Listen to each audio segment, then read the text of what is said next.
We're going to look at an introduction to circles. Go ahead and make a title tab. So you can pause the video and copy this down. This is what the top left looks like. Go ahead and copy it down, and the top right. Pause the video, copy it down. Bottom left. And bottom right. Don't worry if you didn't get it, because when I actually write, you can just copy it then. And then this is on the top. Alright, so let's take a look at the very first thing. So radius.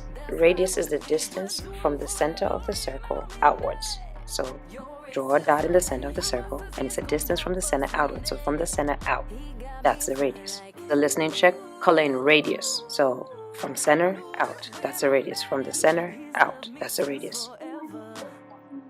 Alright, the diameter is going to be through the center from one end to the other. So you're going to draw your center, and you're going to go from one end to the other through the center. It has to go through the center. That's the diameter. So I can draw it from any part of the circle from one end to the other through the center. Now notice that the diameter is 2 of the radiuses. So you need to know the formula of the diameter is 2 times the radius, because it's made up of 2 radiuses. The listening check, put a box around diameter is 2r and color it in. Alright, circumference.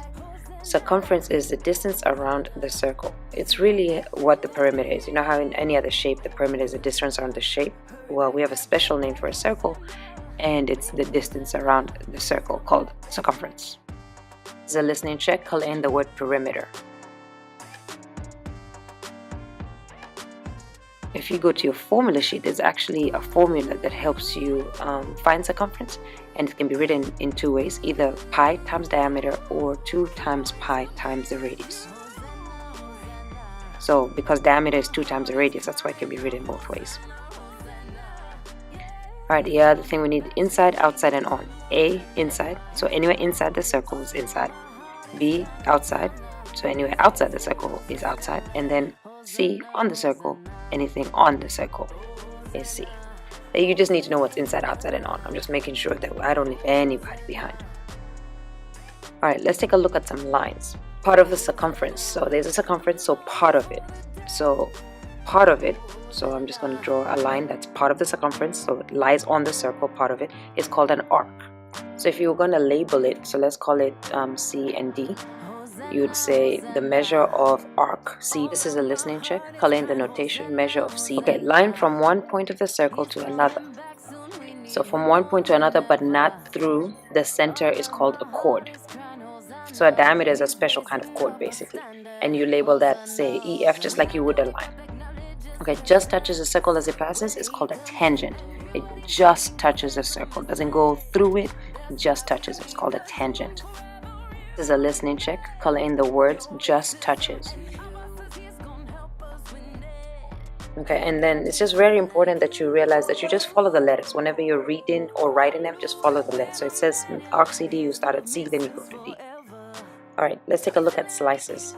A pizza slice is just that. You start from the center and you take a slice of pizza. That's called a sector.